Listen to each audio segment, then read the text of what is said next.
मुख्यमंत्री कोण हे संख्याबळानुसार नाही तर त्यावेळच्या राजकीय परिस्थितीवरून ठरेल. महायुतीच्या मुख्यमंत्री पदाबाबत TV9च्या मुलाखतीत विनोद तावडेंचं वक्तव्य.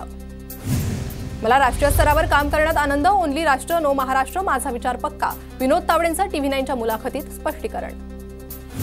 भाजपला 95 ते 110, शिंदे गटाला 40 ते 50 आणि अजितदादा गटाला 25 ते 30 जागा मिळण्याचा अंदाज. यानुसार महायुतीला 165च्या आसपास जागा मिळणार आणि आमचंच सरकार येणार. विनोद तावडेंचा TV9च्या मुलाखतीत विश्वास.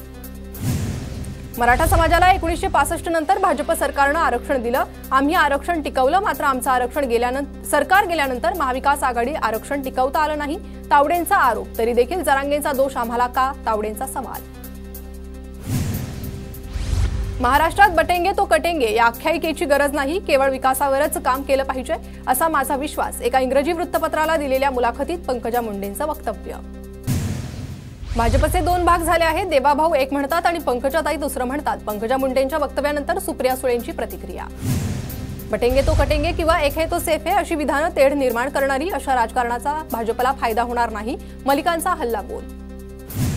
पंतप्रधान नरेंद्र मोदींच्या आज 3 सभा. छत्रपती संभाजीनगर, नवी मुंबईसह दादरमध्ये सभा. पोलिसांचा चोख बंदोबस्त तैनात.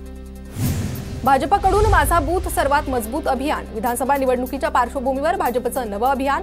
मोदी महाराष्ट्रातील 1 लाख बूथ प्रमुखांशी संवाद साधणार.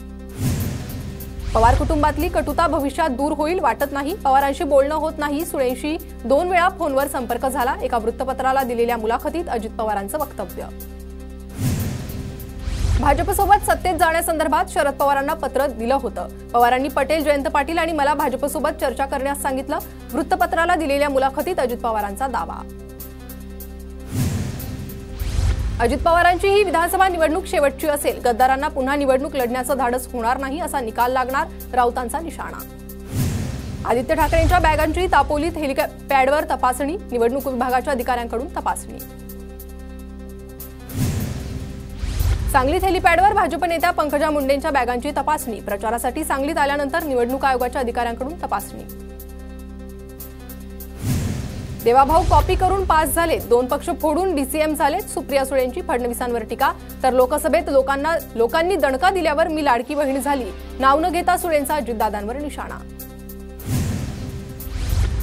उद्धव ठाकरेंचा पायगुण आमच्यासाठी चांगला. आमचे आमदार विजय होण्यात त्यांचा खारीचा वाटा असेल. नितेश राणेंचा उद्धव ठाकरेंना टोला. डोंबिवली पश्चिममध्ये भाजप कार्यालयाची तोडफोड. 3 ते 4 अज्ञातांकडून शिवीगाळ आणि मारहाण करत तोडफोड. ज्यांनी गद्दारी केली त्यांना आता सुट्टी नाही. या निवडणुकीत वळसे पाटलांना 100% पराभूत करा. मंचरमधील भाषणात शरद पवारांचा दिलीप वळसे पाटलांवर हल्लाबोल. तर 18 नोव्हेंबरच्या सांगता सभेत उत्तर देणार. शरद पवारांनी केलेल्या टीकेवर वळसे पाटलांचं प्रत्युत्तर. राज ठाकरे गेली 25 वर्ष रडतायत. जनता महत्त्व देत नाही. संजय राऊतांचा राज ठाकरेंवर निशाणा. निवडणुकीत फडणवीस कोणतेही चांदीवाले सोनेवाले अहवाल आणतील. चांदीवाल आयोगाच्या अहवालावरून राऊतांचा फडणवीसांना टोला. भाजपकडे गौतम अदानींचा पैसा. हे सर्व पैशांचे बोल. राऊतांची टीका.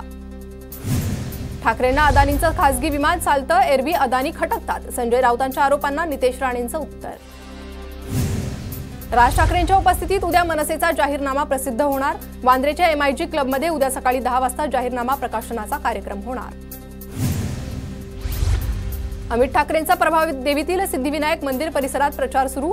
अमित ठाकरेंसोबत मिताली ठाकरेही प्रचारात सहभागी. योगेंद्र पवारांच्या प्रचारासाठी सुप्रिया सुळेंची कन्या रेवती सुळे प्रचाराच्या मैदानात. रेवती सुळेंचा घरोघरी जाऊन योगेंद्र पवारांचा प्रचार. बालाजी कल्याणकरांच्या प्रचारात वृषाली शिंदे सहभागी. वृषाली शिंदे या खासदार श्रीकांत शिंदेंच्या पत्नी. महिलांचा महायुतीला चांगला प्रतिसाद. वृषाली शिंदेंची प्रतिक्रिया.